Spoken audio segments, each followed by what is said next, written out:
Well, welcome all. We are delighted to have you with us for our information session on UChicago Returning Scholar.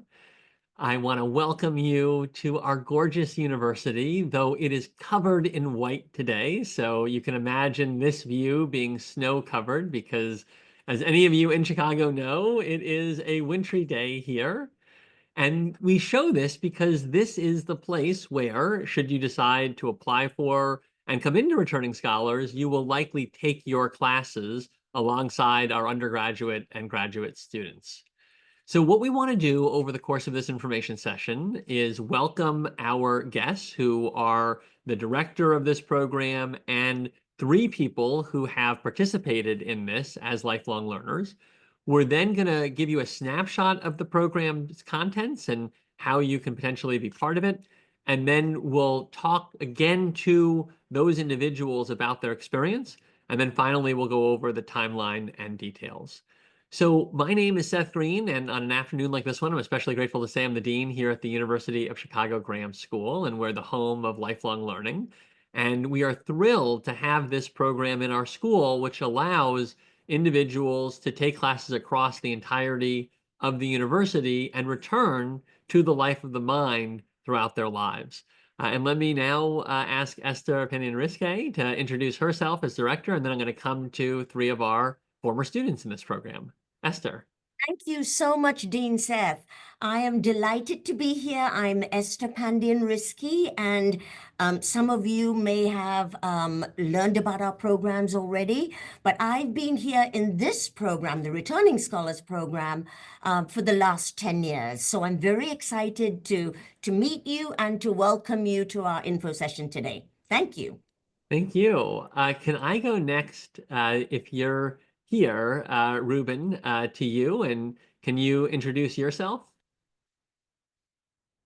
And Ruben, you're on mute, but if you just press that unmute button, we'll hear you. Hi, I'm Ruben Bernick. I was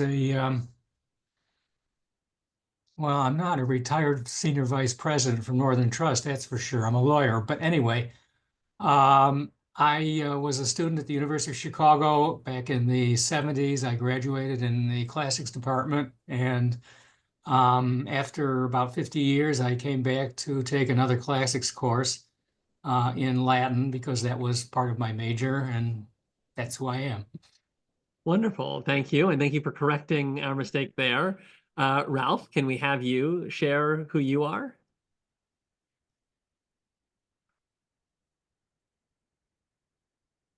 Ralph, I think you might be muted, Ralph. And Ralph, while we wait for you to get unmuted, Edward, can I have you share? Sure. Welcome.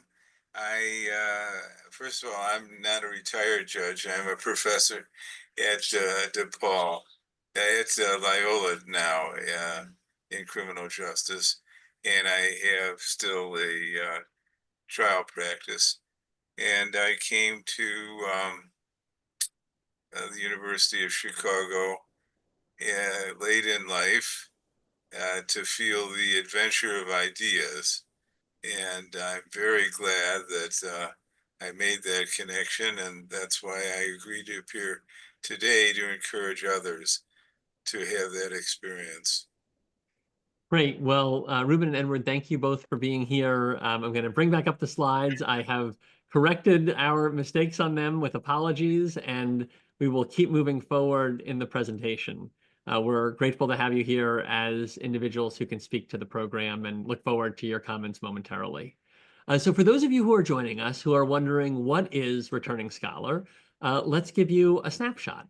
It is an opportunity for you to audit classes across the university and become immersed as lifelong learners in the extraordinary faculty and intergenerational community of students. It allows you to be the attributes of a UChicago student, to be highly curious, to be involved in rigorous classrooms with people that are in them for their degrees, to have the chance to learn from the latest innovations here and take courses that are new to the university, and to be collaborative across generations often in your learning environment. Here are just a few of the example classes that people have taken recently as lifelong learners in the university. And you'll get a sense that it is truly across the entirety of our campus, from African American history to global mental health to looking at how to design a good life. And the idea is that it allows you to really pick from an even larger catalog. I know a number of people here, as I look out to the audience, are in the Graham School and already have an abundance of riches because of the many instructor-led courses that we offer through open enrollment. This is a chance to move from a catalog that is 60 or 70 to a catalog that will literally number in the 1,000+ category and allows specialization at an even greater level. All of these are taught by eminent faculty, and we are fortunate that this is with access to tenured and tenure track faculty who may be the origins of the research that you'll be learning about, including our Nobel Prize winning faculty here at the university. Alongside the chance to be in these classrooms as auditors and to experience the university as a whole, there are a number of other attributes, and you can think of this as being a full student of the university. There's access to academic advising. I realize many people who come back for returning scholar are less interested in academic advising from a career standpoint, but may be very interested in curating a learning journey that matches your specific goals. And so that advising includes having someone who can really help you to think about what courses would be matching your passions and interests, and then how to participate effectively in those classrooms. You do receive a UChicago email address during the time for which you're enrolled, and that can continue for those who decide to renew their involvement in Returning Scholar quarter after quarter. You have access to our world-class library, including all of the online domains. You are part of the academic workshops and community on campus. And then, much like you have as a lifelong learner generally, you have access to a wide array of virtual and in-person events. But with that, I'm going to take down my screen because we have people in the room here who have actually participated in this program, and I want to talk with them about their experience and give you a sense of what it's like in reality. And so let me start there, Ruben and Edward, with you, about what inspired you to become returning scholars, and why did you choose this approach to your lifelong learning journey? And Ruben, I see you first on my screen, if I can start with you. Well, the class I chose is really just a continuation of what I studied when I was an undergraduate. And I've been reading works in that language really since graduation. And there's a limited. I mean, you can certainly learn by yourself, but there is kind of a limited amount, or alternatively to say that you can learn a lot more if you're being guided by somebody who was a real scholar, as the professor certainly is. Actually, he's a professor from whom I took a course when I was an undergraduate. And so I've been watching the course offerings at the University of Chicago in this area for some time. And finally, they offered one that I actually really wanted to take. And so that was what impelled me to sign up for it. Wonderful. Edward, how about your story?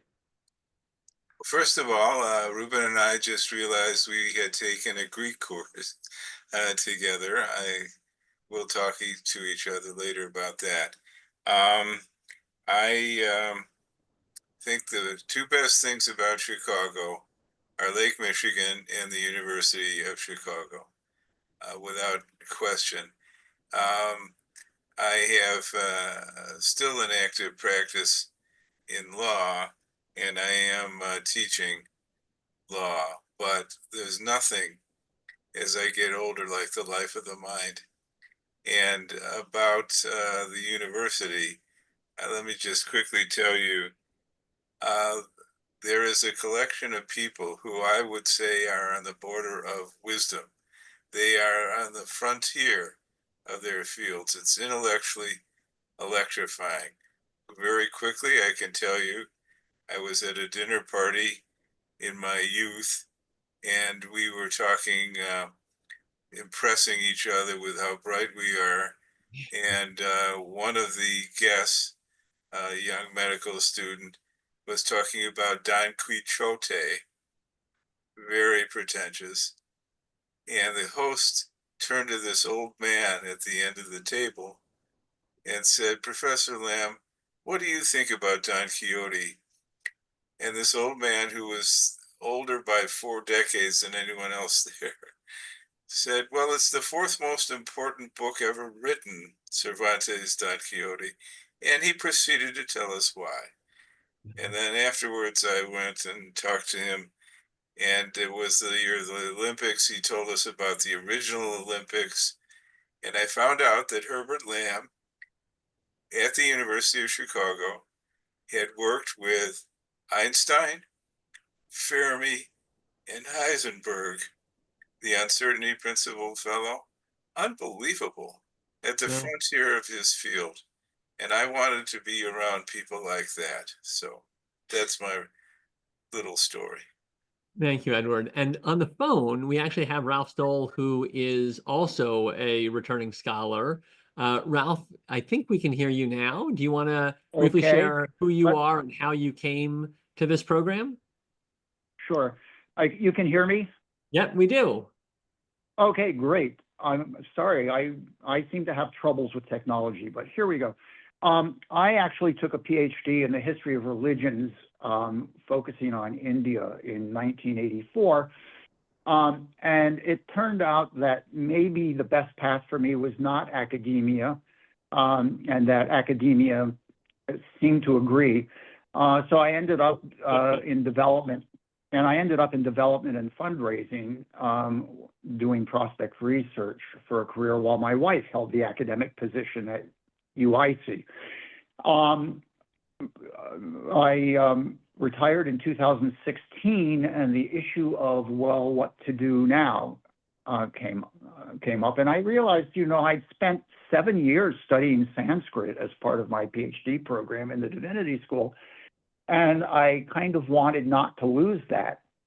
Yeah. And so I went to an open house for GSAL and returning scholars and met Esther, who encouraged me. So I have been taking Sanskrit classes off and on since 2019, just for the fun of it and learning, each class you take, they're reading something different, from high court poetry to commentaries on law books to an Upanishad to discussions of the philosophy of language.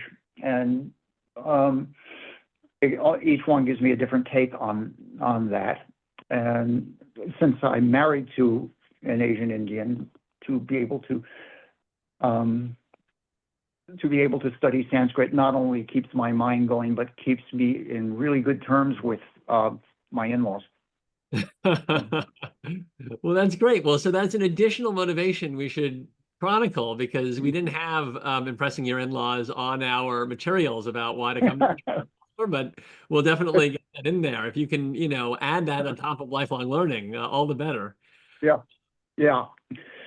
Well, so thank you all for sharing those examples. And Ralph, we can't see you, but Ruben and Edward, I am guessing that you may be a few years apart from our typical undergraduate or graduate student here at the university. And so I'm curious, how would you describe the learning experience alongside traditional students of the university? Did you feel like a full member of the class? Were you treated differently by peers or other students or by faculty? Just talk a little bit about what it's like to go back to the traditional classroom. And Ralph, I hear you, so we'll start with you and then we'll come Ruben and Edward to you. Okay. I enjoyed it. I've always enjoyed being in the classroom and talking with people who are there in 3 dimensions. That's so 2020 was a little hard, but other than that, it's been great. The professors would never allow me to be anything other than a full participant in the class. So they made it clear, if you're in for the full pound and not just a penny. And that was great. And as the students, I gotten along well with. I'm 76 now, so yes, I'm probably also much older than all the professors I've had except Wendy Doniger. And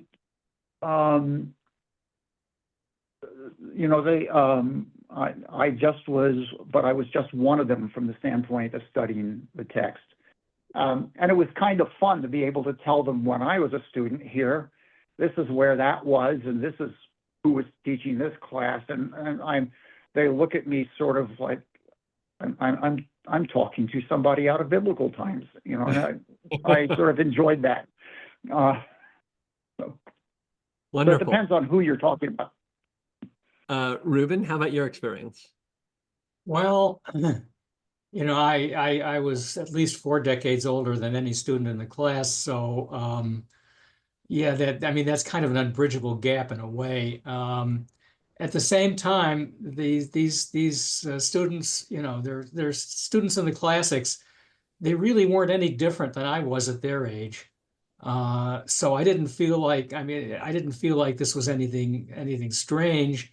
They did have their own community, which seemed to be a lot of it seemed to be online. Which of course wasn't there when I was there. So you know, I don't really know how there were only about 6 people in the class, which is kind of usual for that sort of class. There aren't very many. And so it was pretty intimate. But I didn't feel like a stranger at all. I was just older. Right, Edward? Edward, what about your experience? And you're on mute, but My experience was a little different. I first took a class when I came back at the invitation of Alan Bloom, who I'd represented in a legal matter. He wrote The Closing of the American Mind. He said, Ed, why don't you're interested in ideas, why don't you take a course? So I took a course in Maimonides' Guide for the Perplexed. This is the first course I took coming back out of the real world, the legal world. And on the very first day, the professor, Joel Kramer, said, now, how many of you, these are graduate students, are fluent in medieval Arabic? And 6 of the 13 students raised their hands. wow. That's when I knew I was screwed. And however, it did challenge me, and I did learn a lot from those students, although the professor viewed me as not part of the scholarly flow. However, I took a course later from that same professor, Joel Kramer, at the Divinity School on Leo Strauss. And in that class, there was a student named Cheryl who talked so quickly we had to ask her always to slow down. And then I got an email from her in the middle of the semester saying, guess where I am, Ed? She was asked to write speeches. She was in the White House and Wow. she left school. And so I'm saying there are learning opportunities even from some of these incredible graduate students. And finally, there was a course that Lear taught in the Symposium, which is Plato's great drinking party. Symposium means a drinking party about love, 7 drunken speeches about love. And in the course of the class, the professor said, now, David, he was a second-year graduate student, what was the seating arrangement in a 5th century Athenian banquet? And so this graduate student flawlessly and fluently explained all of the details of what it meant that Socrates said here and so on. And I noticed the professor was taking notes. So this is another aspect of the richness of being in an environment at the University of Chicago where you learn, even the professors learn in some cases from the students. Well, those are remarkable stories. And I have a couple more questions. I just want to signpost to the group that we are coming to your questions. So please chat them in, raise your hand, or feel free to just unmute and come into the conversation because we're eager to hear from you at this point. And so I'm going to enable unmuting for those who want to do so and ask a question. But I have another question for each of you, which is to say, how do you see this role that you've had in the class continuing in your lifelong learning? Was it a one class thing, something that you're returning to occasionally? Just talk a little bit about how you've approached the cadence of experience and how this might marry with other ways that you're engaging in lifelong learning.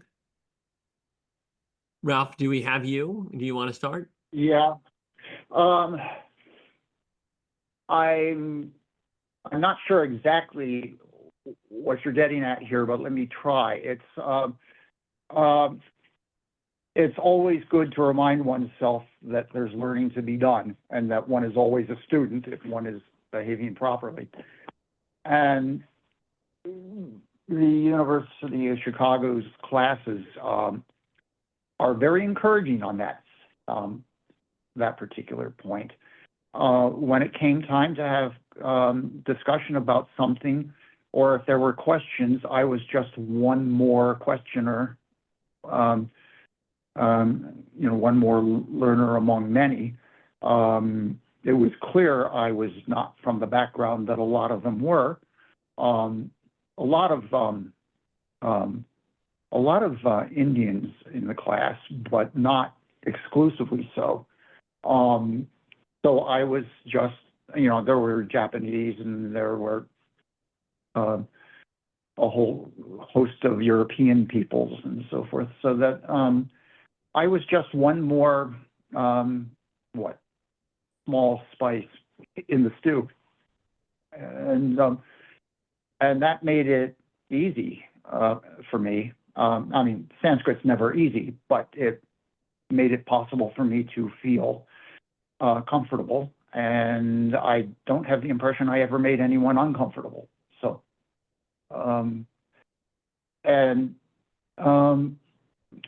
as for how it works in other aspects, what I like about this one, about the Returning Scholar program, is I'm doing it with other people. The one other thing that I'm really working on a lot is I'm looking at baseball from a historical standpoint and interpreting it as a ritual, a civic American ritual. And I'm just doing that on my own. It's me and my laptop and the books that I buy or check out. So I value the Sanskrit because it brings me to campus and brings me into an environment where learning is really why anybody's there in the first place. And it's a communal activity, and I really value that. Great, thanks, Ralph. And Ruben and Edward, come to you, and maybe to sharpen my question a little bit, really describing kind of what you see as distinctive about this learning experience and why you might value it as compared to, we're a school of lifelong learning. There are lots of opportunities, and I know both of you probably have other ways that you engage in lifelong learning. If you were to describe what you see as distinctive or lasting about the value of this type of learning, just curious for your reactions. Well, this is really this is a continuation of what I did before. This is not something new. So This allows me to get into it a little bit more deeply, to see things that I wouldn't, or be shown things that I wouldn't otherwise be able to see, to be directed to, I mean, there's in this area, there's a huge scholarly literature that goes back centuries, and I wouldn't really have any way to access that on my own other than kind of at random. So this was a way to be guided in a way that I couldn't do myself, and and I must say I learned a lot. It was very positive. Edward, final thoughts, and then David, we're coming to your questions. It's an opportunity to study with people that are absolutely on the frontier of their field, and my interests are I want to learn all that's available to learn. So, for example, I studied the new cosmology with Michael Turner, who was the articulator of dark energy. Can you imagine? In other words, he explained that dark energy comes out of nothing. And it's really incredible. He took us to, when I took the class with him, to the Fermi lab, to the cyclotron, and he showed us how going down into a mine shaft there, they would fire neutrinos to be received in Minnesota because neutrinos could pass through solid objects. I mean, he told us about, I took a course with Herbert Stein, arguably one of the world's foremost experts in Newton. And we studied Descartes' optics. And Newton, of course, had explained how light passes in waves or possibly as a succession of particles called photons, and how white light is really a rainbow. And so the secrets of the world became open to me, studying with people who are absolutely world-class scholars. And finally, the obsession of the social thought people with Maimonides' Guide for the Perplexed. What an incredible book. And it was written in the 12th century, and it contained, according to Maimonides, the divine secrets. But if you read the beginning of it, it says, don't read this book, and if you read it, you're an ignorant fool. So that made it irresistible. And I find that I'm excited every time I see what courses are possibly being offered to study with the greatest minds that are in the field. Thank you, Edward. David, I see your question, if you want to share it directly. Great, thank you. Well, first of all, this is all extremely enticing. So I don't really have any questions about why this would be really fun and satisfying and challenging and exciting to do.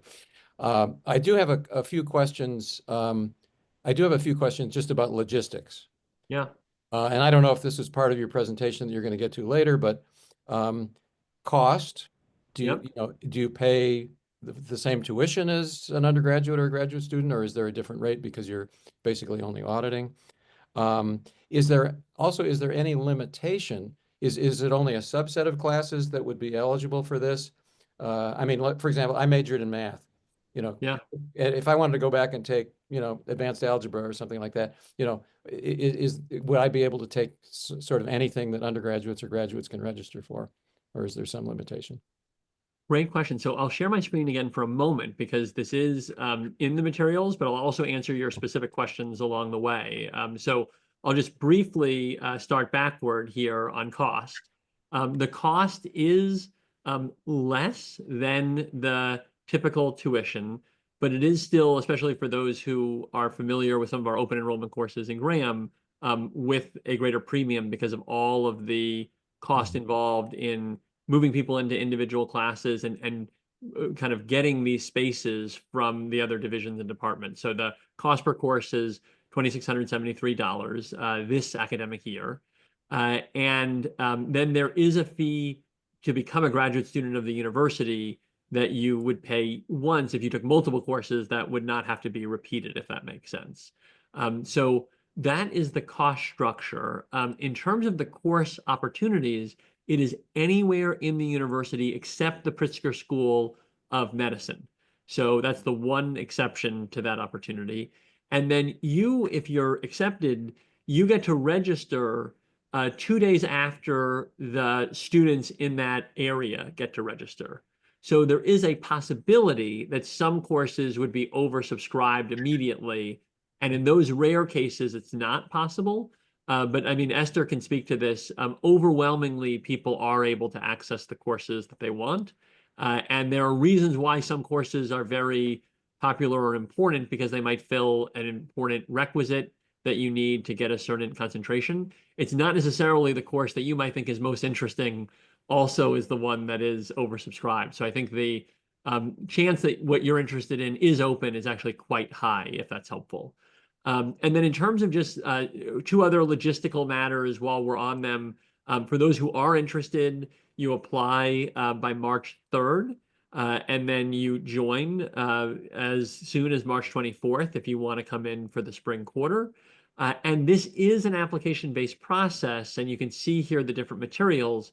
That said, I want to be clear, the aim here is to ensure a real passion and readiness. The interview is used to make sure that you would be a positive collaborator in the classroom. This is not the same as needing to show academic readiness necessarily to pursue a degree program in the university. What we're aiming for is a generally educated audience that will be collaborative in a classroom and truly interested in a rigorous learning experience.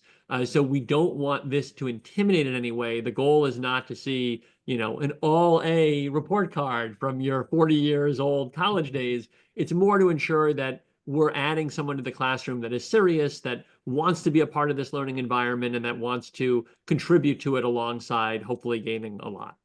So with that, I'll take down my screen and maybe just invite Esther, who we haven't yet heard from, if you want to add anything to the discussion so far. You've seen a lot of people come into Returning Scholar, and any observations you have about the experience, and also if you want to add anything on the application process itself, because I know you guide people through it if they're interested in candidacy. Absolutely. Thank you so much, Seth. The wonderful thing about this experience is that professors who are teaching the class often tell me that when they have returning scholars in these classes, the conversations are far richer. So they really do look forward to returning scholars participating in the classroom. So we have returning scholars who basically sit in on all areas at the University of Chicago, all professional schools, including the law school, the Harris School of Public Policy, in all areas except the medical school, which is, I think, a good thing. So basically, what happens is students who are interested in a particular course, I will work closely with you to reach out to the instructor to receive instructor permission. So that's the first step. So the instructor gets to know you, gets to know your background and why you might be interested in the class. And once they grant permission, we can definitely register you for the class. So the interesting thing is we've had students from the beginning when the university started who have always been interested to audit classes. So once again, you do receive a transcript from the University of Chicago, no grades, but you are getting an audit signature on your transcript. So yes, so what else should I, and of course we have, as Seth explained, a very simple application process. We just want to keep you in our records. So it's really about showing your interest in the particular area. And you can actually sort of start an application and say, Esther, I'm not really sure where I want to take these courses, and I will work with you and show you the course catalog and help you decide which first class you would like to take. Michael Nathanson has chatted in. I have had neurobiology and biochemistry in medical school and negotiation in the business school. So it sounds like things have changed. I think maybe, Michael, you're referencing that you took those through the GSOL program. I want to clarify that we do have people that take classes across the biological sciences, and neurobiology and potentially biochemistry would be there. They may even be taught by someone who doubles as a physician or in the medical sciences. We just can't put you into a class that is for the degree of being an MD because of some of the limitations that they have. So maybe you were even able to take those classes in the past. No, okay, yeah, you're welcome to unmute. But then the business school is open, so you can audit classes in the business school through this. And I believe that's actually one of the popular destinations. But Michael, we see you and you're unmuted, so go for it directly. I don't want to make assumptions. No, I had the third quarter of the first year of medical school. The first two quarters are basically anatomy, and the third quarter is neurobiology. And I was the only, well, there were 106 medical students plus me, so it's the standard course. And I must say, I did it when I was quite old. I'm older now, but one of the major contributions I think I made was that the medical students will never treat old people differently. So well, thank you for doing that. And we would argue that there's a real benefit to that intergenerationality. Unfortunately, at this time, we don't have access to the core MD curriculum. That's the only place that we can access at this moment. Yeah, David, we see your hand. Go for it.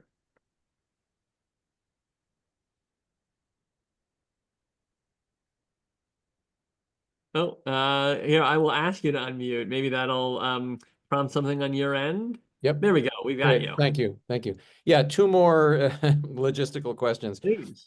So if you're auditing a class, do you have all the, you've been saying you're treated just like all the other students, but if you're only auditing, are you subject to all the same requirements? Like, do you have to write all the same papers that other people do? And, or can you just say, well, I just want to audit and do all the readings and participate, but I don't want to have to write Yeah, papers? so you definitely don't have to. I mean, I want to hear Ruben, Edward, and Ralph from you about your experience, because I know some people have asked their faculty if they can Yeah. actually do it and then get feedback. And so to be clear, that is not required. It's just the type of people that are attracted sometimes to returning scholar.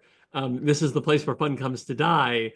They actually lean into the idea that they get to do the assignment. So Ruben, Edward, and Ralph. Wait, just to be clear, I'm not saying that I would never be willing to write a Right. paper. But I it's just not wondered. required. That's the easy side. Not Yeah, required, okay. not expected. But maybe Ruben, Edward, and Ralph, I'll just come to you to say, how did you participate if there was homework, if at all? Well, I did everything that every other student did. I wouldn't have had it any other way. The whole point was to get everything I could out of it. So yeah, I didn't have to do any of it, but I made sure not to miss any of it because that was really the point. Yes, and I like the fact there Yeah. was no pressure, no deadlines, and no papers due unless the professor felt like he wanted to spend the time. So that's actually a pleasant aspect of it. Yeah. It's like auditing. My experience, I'm sorry. My ahead. experience is I did all the regular class work because the Sanskrit stuff is translating and discussing things like verb forms or, you know, idiosyncratic aspects of Sanskrit grammar. I took all the exams. The one class where I didn't do all the work, the professor wanted to assign a series of topics for a presentation, and there were more people than there were presentation possibilities, and I decided it would be easy for me not to do that and just let the people in the class who were in graduate programs, you know, seeking a PhD to do that work. And there was no problem with that with respect to the professor. There are times when the auditing category is very helpful, and that was one such. But by and large, I do all the regular classwork as you would do in a language class and take the exams. So. David, I think you have another question. Oh, yeah, thank you. Yeah, sorry, one more logistical question. At this point in my life, you know, I find myself going out of town to visit grandchildren from time to time. And so I'm wondering if you have to be out of town and you can't make it to campus, are there in at least some classes, are there remote opportunities or ways to not miss a class even if you're out of town? So Esther, you might be able to speak to this. I mean, many classes I know don't have that, but you might be able to speak to whether or not you can find some that do. Absolutely. Thank you, Seth. Most of the classes are in person and they don't record them, right? Because they're in person, everybody comes to Hyde Park. However, there are some areas, like we have our Master of Liberal Arts degree program, where students can take classes online, and so we can help you think about that. There are also areas like the Applied Data Science has courses that you can take online, and so we can see if we can grant you permission to do those. So there are some areas. So in usual cases, if you're a returning scholar and you're going to miss a class, I would encourage you to let the professor know, let them know so they can actually sort of give you and sort of work with you a little bit so you know what you'll be missing. And then you can actually connect with them when you come back and sort of catch up and maybe sort of make a friend or two in the classroom so that you can have that conversation. And again, because it's not necessary to do the exams or the homework, that pressure is removed. So that is usually what I would suggest. And so hopefully it would be, you would only be possibly missing 1 week of class, which could be 3 times a week or twice a week or 1 day a week. So we can help you problem solve that. If I may add here, at least in the Sanskrit classes, they did, I think COVID changed a lot of things, and classes get recorded that you can refer to them later. But at the same time, I've been in a class where somebody was driving the Ohio toll road to come back to Chicago and took the class while driving that. There are workarounds, at least in the language classes, I should think. We have a question here from Jacqueline Rhodes. I'm wondering if it's possible to have an academic advisor and undertake a course of independent study. And Esther, you're nodding, and we would be glad to find an instructor that could work with you. And I just want to acknowledge, I think this is a really interesting aspect of graduate student at large. You know, I was hearing, Ralph, your example of working on baseball as an independent study. And I do think that there are a lot of people, I hear people that are writing their own memoir or working on a topic related to genealogy, or and I think it's a really interesting offering that Esther and I have talked about, that could be real value to be able to access an academic advisor, have the privileges of the university, not necessarily the rigidity of having a specific class that someone else is giving you the curriculum for, but really following your own journey. And so that's an exciting question, and we should name out loud that that's a possibility and something that we really are excited to partner with you on. And yes, please do follow up with Esther. Esther, if you want to put your contact in the chat, Jacqueline will make sure you have it so you can follow up. That's something that excites us as an institution of lifelong learning. We love when people pursue their own curiosity alongside our faculties. Other questions that you might have? Anything else? I mean, can I ask Ruben, Edward, and Ralph for maybe one of your best memories from your experiences so far, or one of the most meaningful takeaways you've had from your learning journeys? Ralph, do you want to start? Sure, I'll start. Well, for me, the thing about pursuing Sanskrit at the University of Chicago is that it is quite possibly the best place in the Western Hemisphere and one of the best places in the world to study Sanskrit. I've had classes with, I believe the last count was 7 different faculty, and several of them have been capable of giving an extended talk in Sanskrit to an audience. And that's a level at which I will never, to which I will never attain, but it was not the point anyway. It was just to learn as much as I could about the language and the literature.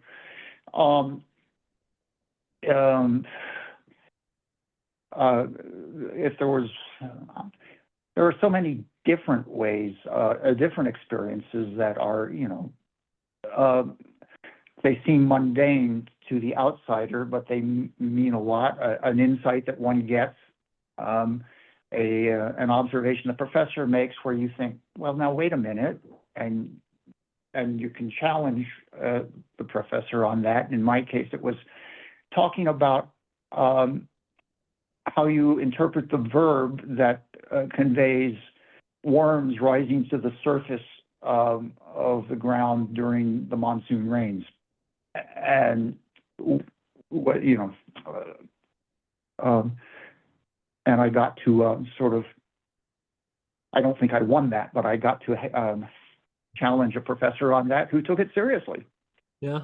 That was cool for me. And that is a hallmark of the university. You know, if you won a Nobel Prize, well, that's nice on the day you won it. The next day, it's how good is your argument. So, you know, we very much hope that students challenge, and we know that, you know, discovery only happens in the context of people rebelling against the ideas of the supposed masters. Reuben, Edward? Yes, could I share something with you? Sure.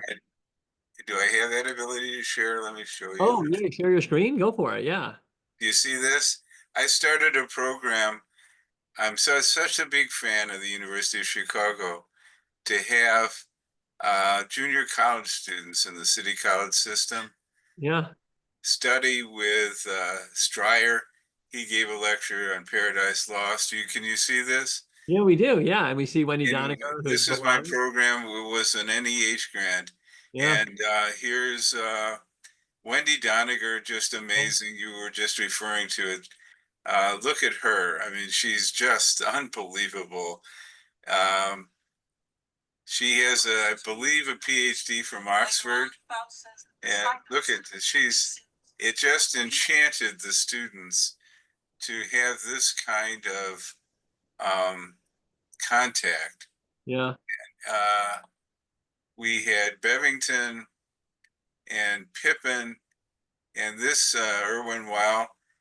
He's at Northwestern, but it's something to bring students who are otherwise just kind of limited to employment studies and to get their heads above the clouds.